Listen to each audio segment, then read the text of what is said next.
you a fan of this podcast? Do you wish there was even more juicy content for you to sink your ears into? Well, there is. You can become a premium member of this podcast for $5.99 a month and get full access to an archive of over 50 bonus episodes. Additionally, we release a bonus episode every single month. That's a ton of extra content, including my personal interior design diaries, extra tips, my talking about trends, and so much more. Additionally, you'll be keeping us on the airwaves each and every week because your premium membership money goes directly back to making this podcast amazing. Check us out at affordableinteriordesign.com. Click on podcast to learn more and to become a premium member today.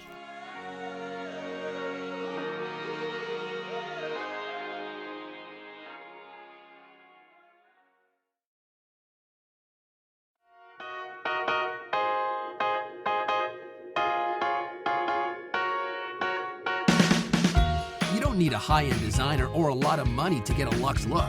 Be your own interior designer. This is Affordable Interior Design, the podcast. Here's your host, Betsy Helmuth. Hi everyone, it is great to be back with you. Sorry for my delay. As you know, August was filled with fun, a little beach time.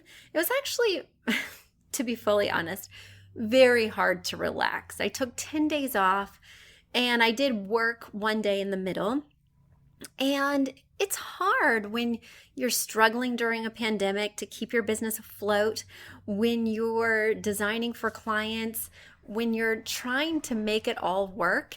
It can be very difficult to let it go, to relax, to sit on a beach and not be thinking about your metrics or that sale item. Let me also share something that's been very surprising and frustrating in the last 2 weeks. In the last 2 weeks, we have noticed at Affordable Interior Design that retailers who usually have a good stock of things, who have a full inventory, who can reliably ship things, are all of a sudden having lead times that are crazy. All of a sudden, if you want something from West Elm, it's not going to be available until January. And we tried to get something from Raymore and Flanagan, which always has an amazing inventory of things that can ship within 5 days. And now you're not going to be seeing it till Thanksgiving. This has been very jarring, not only for our clients, but also as designers. It has caused me to have to rework so many lists. My clients will say, Betsy, all of a sudden, I just had a client this week actually, who lives in Brooklyn, and she's trying to get her space set up for homeschooling. And we actually designed it way back in June, right? Because we knew she was going to have her kids do remote learning no matter what. But she was going to go away for the summer. They live in Brooklyn and they wanted to go to a safer country place in Massachusetts where her mom lives. And she did not want to have these items delivered because there would be nobody there to receive the packages. So she said, Betsy, let's just wait. And I said, that makes sense. Typically just ordering 2 weeks in advance will be perfect timing to get it there. Well, she comes back from Massachusetts.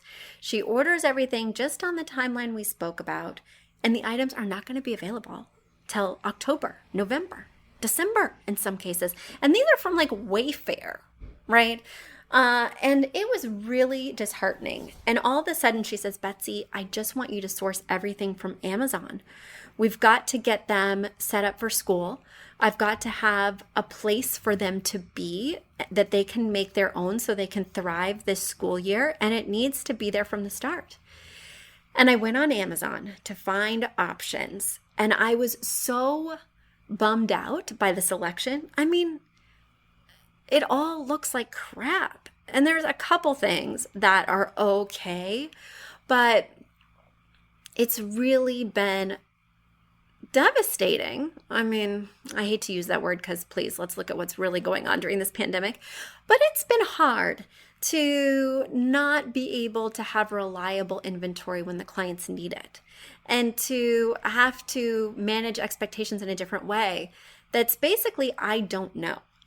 And I don't know has been my favorite phrase throughout this pandemic because I've truly been living day to day. I'm not looking forward, which is new for me. I'm not really looking backward because the metrics and numbers that we were working with before just don't apply right now. I'm having to live in the moment every day. And, one of my kids is doing remote learning. One of my kids is going to school in New Jersey, and we live in New York, so that's not easy. The people who work for me, some of them are having to stay home full time with their kids. Some of them are homeschooling their virtual learners. It's just hard. And to add this level of complexity to our job, this new level of, I don't know when you're going to be getting this stuff. I don't know where it's coming from or what the holdup is, but I don't want you to settle for Amazon. I want you to wait for something that actually looks decent in your space.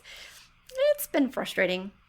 And it's been really frustrating. I mean, there's been 3 clients where I've had to go back and redo their lists because there was just no way they were going to wait for those items.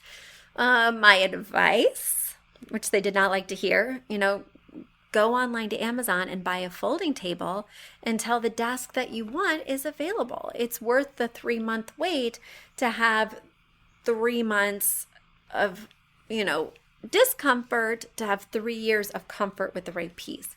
But that doesn't work for everyone. And I totally understand that. Anyway, those are my frustrations. Here is another challenge I am facing. Our mailbag is getting low. So send me your questions, info@affordableinteriordesign.com, because we are nearing the end of this mailbag. And then you're just going to have to listen to me, be a windbag, and nobody wants that. So send us your questions, send us your pictures. I'm here to help with your dilemmas. Just know anything I tell you to order will not be available for 3 months. So if you do have questions, now is the time, because when you're finally ready to order those pieces, well, they might be available. All right, let's dig in. My first question today comes from Allison. Allison writes, "Hi, Betsy. I recently discovered your podcast and I am devouring it. Your clear answers are very helpful to this design challenge girl. I have quite a few questions for you today, so buckle up. My husband and I are in the planning stages of a new build. We just finished the floor plan. Attached, I have created the floor plan for our first floor. We are thinking ahead to the design as well. My first question is about marrying styles with your spouse. My husband is an art teacher and has a very strong design style. He would describe his style as traditional maximalist. Think Ralph Lauren in the 80s. He loves pattern on pattern and bold colors. He's allergic to white walls or monochromatic color schemes. I honestly don't really have a design style, and I never have. It changes with the season or whatever's trendy at the time. I'm happy to go traditional and have always loved old things. We decided on English country cottage, and I'm finding a lot of inspiration pictures I like in that style. The trouble is, I am by no means a minimalist. I'm definitely not a maximalist either. I struggle with reining in his style and keeping it from looking too visually cluttered. Do you have any advice on that? Where are good areas to compromise or tone it down a bit?" All right, Allison, so let's tackle this first question. English country cottage sounds really interesting, but I want you to go for my 2-word phrase method to keep it focused. So what if we did like colorful cottage? Cottage being the style word, colorful being the feel. Or, you'll think of your 2-word phrase, and ideally you would create it with your spouse so that it's 2 words that truly resonate with you guys and help you to stay focused when you're shopping. Now, one way when I have clients who are a little cluttery, which I frequently do, that I avoid their space looking too maximalist, as you put it, is that I don't give them a lot of surfaces to clutter up. So we don't do any floating shelves. We maybe do 1 bookcase, but it's primarily books mixed with a few tchotchkes. We avoid giving them extraneous consoles, extraneous étagères, and we focus on pieces that, can't hold a lot of other pieces. Now, he's a guy who sounds like he probably has a lot of artwork he appreciates. And rather than scattering that artwork around on every wall, why don't you create a gallery wall? A gallery wall is that compilation of different pictures that can be arranged in an organic or symmetrical way, but it can be quite visually compelling and keep all that clutter or that frenetic energy to one location. That being said, I don't do multiple gallery walls on one floor. So limit the number of gallery walls you do to one per floor, and it will help it to feel special rather than iterative or redundant or just like a lot of pictures in clusters in multiple places.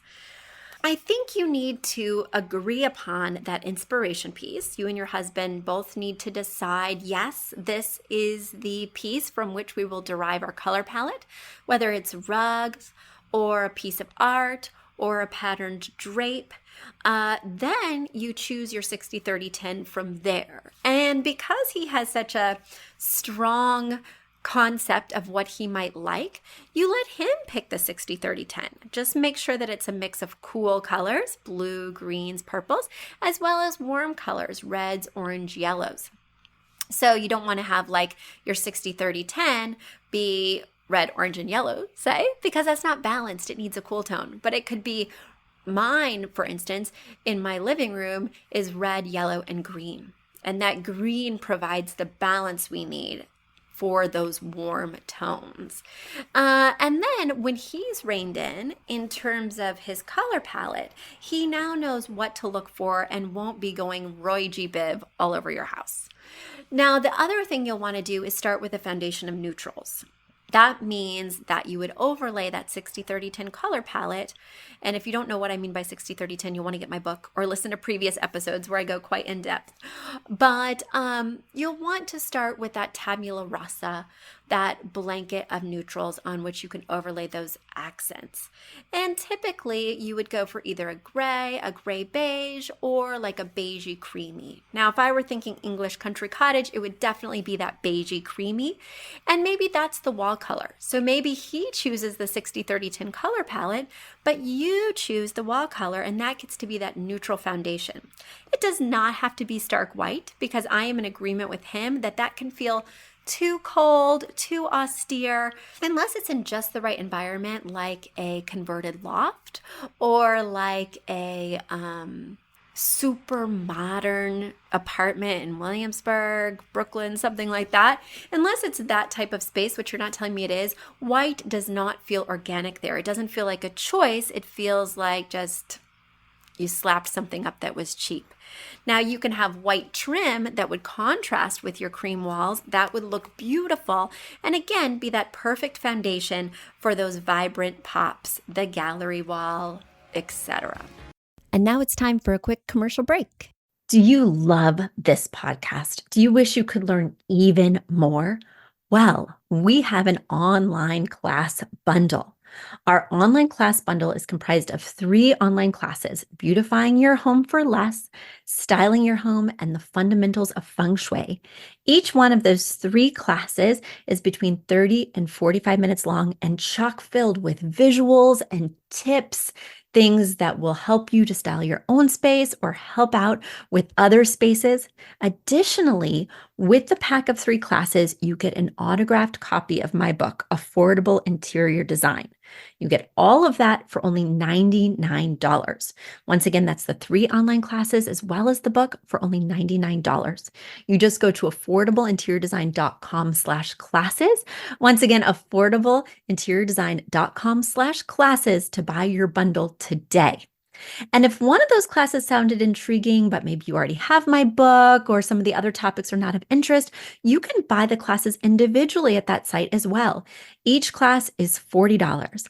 So head over to affordableinteriordesign.com/classes to get your bundle or your online class today. Let's go to your second question. You write, my next question is about wallpaper. He wants to do wallpaper in the dining room. The wall is shared with the library, and then the wall in the kitchen also ties in there. We would also have wainscoting on the bottom half of the wall. I know you don't like accent walls or wallpaper on one wall. I'm just worried about doing the whole living dining area. Would it be too much for me, as it is open concept? Would doing one wall work, since it might help to zone the areas? Or should I just take the plunge? how do I tone down wallpaper if we did do all of the walls? All right, so if you have wainscoting on the bottom, that is a traditional type architectural finish. It's a detailing with molding that goes the entirety of the dining room. In other words, it has no end. It covers the entire room. And because it is continuous like that, doing something that's not continuous, like a wallpaper, will look out of place. Doing an accent wall is quite a contemporary thing to do. And if you're living in a space that's not quite contemporary, which something with wainscoting is not, it's more transitional or traditional, well, it's not going to feel like it belongs. It's going to feel out of place. It's going to feel like you ran out of wallpaper. Now, I think it's much more interesting to do a darker color below the wainscoting and to do a lighter color above the wainscoting. Like, for instance, if he wanted to do something bold, you could do like a navy below that molding, and you could do that neutral, like we were talking about, that beige above the chair rail. And that would allow him to have his pop of color, his bit of interest, his accent, if you will, while allowing you to continue that beige through the other open concept areas. Because I have a feeling, based on what you're telling me, that the wainscoting does not continue throughout the rest of the home. That is bound by the dining area, and it's just the walls that continue throughout the space. I do think it would be very hard to select a wallpaper that you would like throughout multiple rooms. I mean, unless it was something just tonal, in other words, all one color, but maybe had a textural difference. I think it would be overwhelming and a whole lot of look. Too much look, especially, it would prevent him from making strong statements with art. And as an art teacher, I have a feeling he's going to want to do that. My inclination instead, do that pop of color or that saturated neutral below the molding, below that chair rail, the wainscoting, and above, keep it light and bright. That way you can marry your styles with two different paint colors and each get what you're looking for. Your next question. My husband is pro matching furniture set, and I have heard you and many designers say that matching furniture is dated and undesignerly. I'm inclined to agree. But he thinks mismatched furniture is a fad, and everyone will one day go back to matching. What are your thoughts? Is mismatched furniture a trend? Absolutely not. Mismatched furniture is timeless. I think furniture sets are a trend, frankly. I mean, if you think back, way back, each piece was custom made, and it wasn't necessarily made to be identical with the others. Great design looks like it was curated over time, right? Which is not the luxury that my clients have or that I have at this firm. But when I worked for a high-end firm, you do have the luxury of being a collector and finding that special piece at that amazing vintage store one day, and then 6 months later stumbling upon an amazing website like Cherish that has another piece that will go seamlessly with the piece you found, and they're both really inspiring and you love them. And then you can spend 6 years finding the lamp that's going on the buffet and you just love it. With what I do, we work quickly. We design a whole space in 2 weeks. I don't have the luxury of shopping all these unique stores, finding one-offs, falling in love with each piece. Rather, I encourage my clients to fall in deep like with each piece. I want you to like everything. I don't want you to love anything, because when you love an item, you will make it work come hell or high water.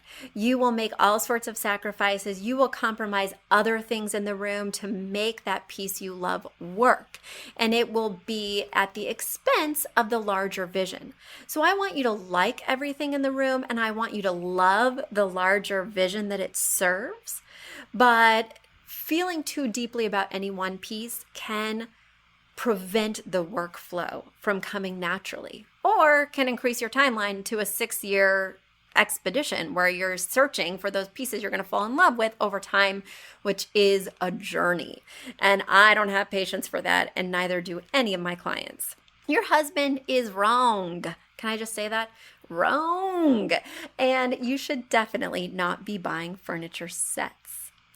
You write, my last question for now is about north-facing rooms. Does the direction the windows are facing affect your color choice at all? I've heard north-facing rooms need warmer colors, but what are your thoughts? Thank you so much for taking the time to answer my questions. I'm sure there will be more as we start building. Allison, you're in luck, because as I mentioned before, this mailbag is almost empty. So send those questions, now is your time, and here is your answer. It doesn't matter if your house faces north, east, south, or west. The type of light that it receives is impacted by other things as well. For instance, I was just working in a house yesterday.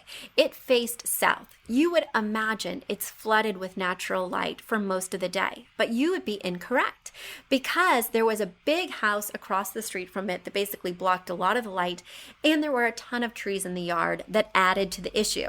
So this south-facing room was quite dark, and I was really surprised, and of course it's a little disappointing, right? If I were that homeowner, I'd be cutting down some trees, but that's another story. So you want to think of each room individually. Does this room get a lot of light? I mean, there are east-facing rooms. I have a west-facing room that gets so much light, it is blinding, right? And it's pretty much all day because we're on the top of a hill. We basically bake in the sun. We have no greenery around us, and there's not a time when my house feels dark except at night. So you want to consider each room by room. I don't pay attention to those rules that say dark colors make a room feel smaller, light colors make a room feel bigger, warm colors belong in north-facing rooms, and cool colors belong in south-facing rooms. Each room has its own identity, and I have a vision for it, and the color I choose is impacted by much more than the direction it faces. It's impacted by the rooms it opens up into. It's impacted by the height of the ceilings, impacted by the color of the trim. There are so many more factors that come into play that I don't ever take my compass to a client. I don't ever ask them, is this north facing? Is this south facing? Rather, I ask them, what type of light does this get throughout the day? You know, what type of flooring are you thinking of putting in, and what color will that be? That would deeply impact my color choice. All right, Allison, it's been great answering your questions, and everyone, it has been great being back with you this week. Please tune in again because I'll be releasing episodes very soon. I took a little hiatus at the beginning of this month because we're celebrating our 15th anniversary at Affordable Interior Design. And to celebrate, I have begun taking a business course that is 20 to 30 hours a week, hosted by Goldman Sachs. They do this free business course for entrepreneurs, and it is amazing. I know my business and my own personal growth is going to skyrocket during the course of this 4-month course, but it is really tough and it is draining a lot of my time and mental faculties. But I make this podcast a priority, and I will be right back with you very, very soon. Until then, bye. You've asked for it, and we have answered the call. For years, you've been saying, Betsy, you're talking about all these great design concepts, but we can't visualize them. You're describing the picture that the listener sent in of their problem, and we wish we could see that picture too. After all, a picture is worth 1,000 words, and I do my best to describe them, but there's nothing like seeing it for yourself. And that's why Affordable Interior Design, the podcast, now has a YouTube channel.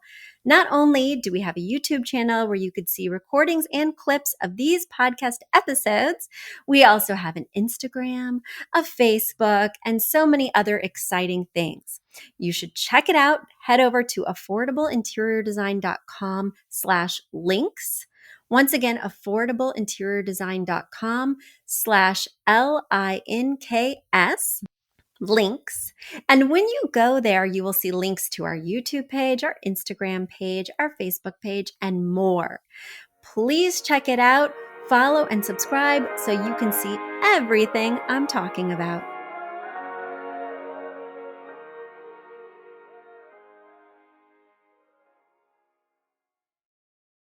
Bye. A big thank you to our amazing producer, Katherine Heller, to Aton and the MVCR House Band, and to Affordable Interior Design, the sponsor of this podcast and the premier place to get an amazing look on a budget. Check out affordableinteriordesign.com. If you guys love the show, the very best way to support us is by spreading the word. Tell your friends or write us an awesome review on iTunes.